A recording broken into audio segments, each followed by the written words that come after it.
Have you ever imagined going to a strict religious school and ending up seduced by a nun? Well, hold on, it gets even worse. She's not who she claims to be. She's dangerously obsessed with you, manipulates everyone around, and even blackmails you with an intimate video. Sounds insane? That's exactly the story for today. Picture this. The summer holidays are ending, and that just 5 more minutes feeling is in the air. We meet Jason, an easygoing teenager who loves playing guitar and uploads his performances to YouTube.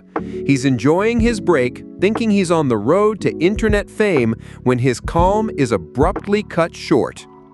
With the holidays over, Jason and his sister Zoe are sent by their parents to a Catholic boarding school, one of those very strict by-the-book institutions. Upon arrival, they're greeted by Sister Rebecca, a nun who looks like she stepped straight out of an exorcism movie. But the real trouble begins when they encounter another nun, Sister Sophia. From the start, Sophia stands out. As Jason's family arrives, she watches them from the principal's office window with a mysterious air. Tension sparks immediately. Rebecca tells Sophia to remove her makeup, reminding her that vanity is practically a sin there. After complying, Sophia is given a tour of the school. That's when they run into Jason, the guitar-strumming charmer. The principal introduces them, announcing that Sophia will be Jason's new teacher. If Loving Gazes had a soundtrack, Sophia's look at Jason would be playing the theme song of a soap opera. She hides it under a mask of politeness, but the interest is obvious. Later, she finds Jason in the hallway, secretly playing his guitar. She claps in admiration, telling him the lyrics touched her deeply, and admits she also often feels misunderstood. She leaves him with a subtle hint: if you ever need to talk, I'm here. The next day in class, a student named Sarah tries to flirt with Jason. And right then, in walks Sophia, the nun with a dangerously possessive streak. She notices Sarah's attempt and gives her an unsettling scolding, the kind that blurs the line between discipline and threat. After class, Zoe tells Jason she found it odd that the teacher skipped the morning prayer. Jason isn't too bothered by Zoe's concerns. He's busy texting back and forth with Sarah, who's being extra flirty out in the courtyard. Sarah vents that her sister Sophia is bossy and unbearable.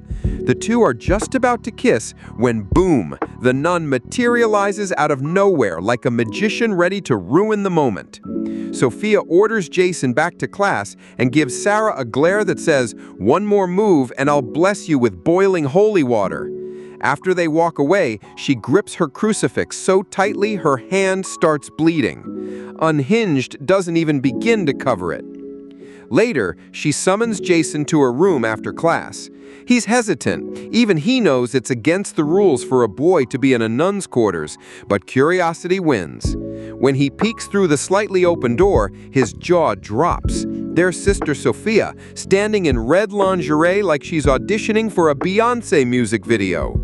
Jason bolts, but that night, he can't stop thinking about the unhinged nun. Meanwhile, while the rest of the school sleeps, Sophia sneaks into Sarah's room and hides a pack of cigarettes in her belongings.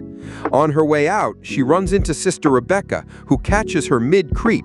Sophia fakes a casual "just doing my night patrol" excuse. Rebecca's suspicious, but lets it slide, for now. The next day in class, Sophia tells the students to open their books. Sarah flips hers open and, surprise, finds the cigarettes. Sophia acts shocked, stages a dramatic scene, and Sarah is promptly punished. Despite swearing she's innocent, Sarah gets suspended. That's not all. A school-wide inspection turns up a bottle of liquor in Jason's room. The punishment is about to be brutal when, conveniently, Sophia swoops in like a guardian angel and convinces the staff to go easy on him. Instead, Jason is sentenced to weekend garden duty, exactly what Sophia wanted. Then comes the truth bomb. A flashback reveals Sophia isn't even a real nun. She saw Jason's YouTube videos, became obsessed, murdered a real nun, stole her identity, and infiltrated the school just to be near him. Over the weekend, while Jason tends the garden, Sophia hovers, making him visibly uncomfortable. That night, she breaks into his room, films everything with a hidden phone, and tries to seduce him. Jason resists, but she turns up the pressure until he gives in. The next day, racked with guilt, he tells her it was wrong. Sophia dismisses him, insisting, "Our love is special. No one can know." And just when you think she can't get creepier, she sneaks back into his room to sniff his underwear, only to be caught by Zoe. Zoe demands to know what she's doing. Sophia covers with a scolding tone and, seething inside, starts plotting Zoe's downfall. She lures Zoe in with the claim she flunked a test, but can retake it, conveniently leaving the answer key on the desk. But it's all just a trap. When Zoe returns to study and finds the conveniently placed answer sheet, Sophia pops up out of nowhere like a horror movie jump scare and accuses her of cheating. She drags her straight to the principal's office and pushes for suspension. Zoe isn't buying it. With determination, she tells her sister Rebecca that something is seriously off with Sophia. She doesn't pray, she acts strange, and she just feels wrong. Rebecca listens without comment, only suggesting Zoe pray at night, but it's clear she's unsettled. Meanwhile, Jason decides to make a confession. But who's waiting on the other side of the confessional booth? None other than Sophia. And once again, Jason gives in to temptation, and Sophia's grin says it all. The weekend arrives, and Jason finishes his punishment and heads home. Over dinner, he gets into a heated argument with his father about his poor grades. When Jason admits he wants to be a musician, his father snaps. Jason storms out and heads to a party, drinking to drown his frustration. There, he runs into Sarah. She leans in to kiss him, but Jason's mind floods with images of the deranged nun. Shaken, he pulls away and leaves, bottle in hand, which quickly catches the attention of a police officer. Just when things can't get worse, Sophia swoops in like a vulture, circling a wounded animal, smooth-talking her way out of trouble on Jason's behalf. She takes him to a hotel and tries her seduction routine again, but this time Jason pushes back. He tells her it's wrong and it has to stop. That's when she drops another bomb. She has money and the two of them can run away together to live happily ever after. Jason refuses and walks away, exhausted by the chaos. Sitting on the roadside, he's found by his father, who surprises him by showing support for his dream of becoming a musician instead of scolding him. For a moment, it feels like peace, but the calm doesn't last. The next day, Jason returns to the dorm to find Sophia lying on the bed, surrounded by spilled pills. Panicked, he tries to revive her, only to realize it's all an act. That's the final straw. He tells her he's going to report her. Sophia just laughs. "If you report me, I'll tell everyone about our night." Jason freezes. He knows he's trapped with no way out. While Jason is drowning in blackmail, guilt, and disturbing flashbacks, Sophia carries on with her classes as if nothing happened, though inside she's seething. Sarah is back from suspension, smiling, holding hands with Jason like a scene from a romance movie. From the front row, hidden under her habit, she watches with the cold, calculating stare of a villain plotting her next move. That night, she takes it. When Sarah is showering in the women's bathroom, Sophia makes sure no one is around, slips inside, and slams Sarah's head against the wall, over and over until she crumples to the floor, motionless.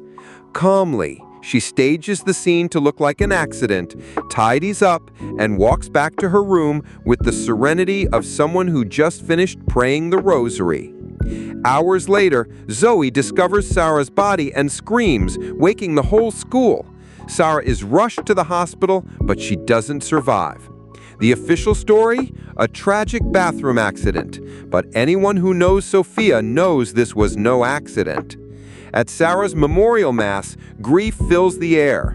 Everyone is crying, except Sophia, who flashes a fleeting, bone-chilling smile. Jason, trembling with rage, can't take it anymore. He approaches her and hisses, "It was you, wasn't it?" His eyes are full of fury. And instead of denying it, Sophia does something even worse.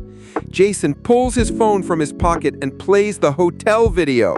Sophia stares at him coldly and warns, "If you report me, this will go public." Jason freezes. He knows he's trapped with no way out.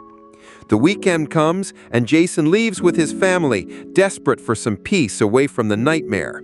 But Sophia won't rest.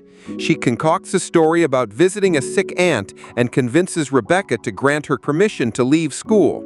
Where does she show up next? Right at the restaurant where Jason and his family are dining.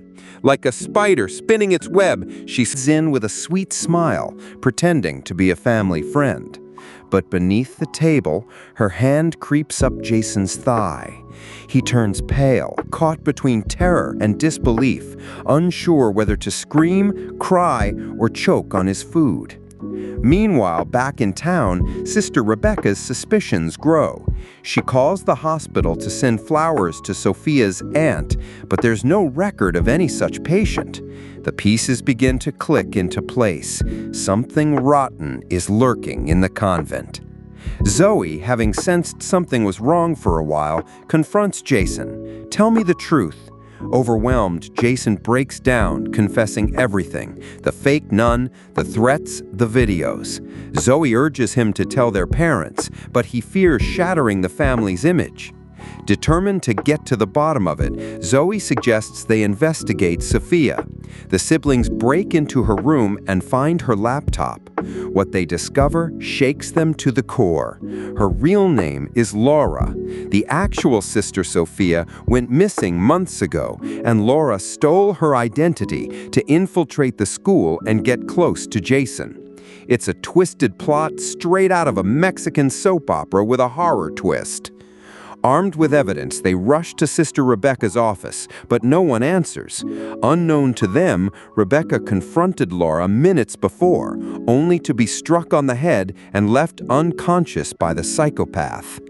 Unable to find Rebecca, Jason and Zoe head to the church searching for her, but Sophia appears in their path. Her cold eyes pierce them as she says, "I know you know." Tensions explode. Sophia tries once more to convince Jason to run away with her, but he refuses. Zoe screams and tries to escape, but Sophia slaps her down hard, causing her to faint.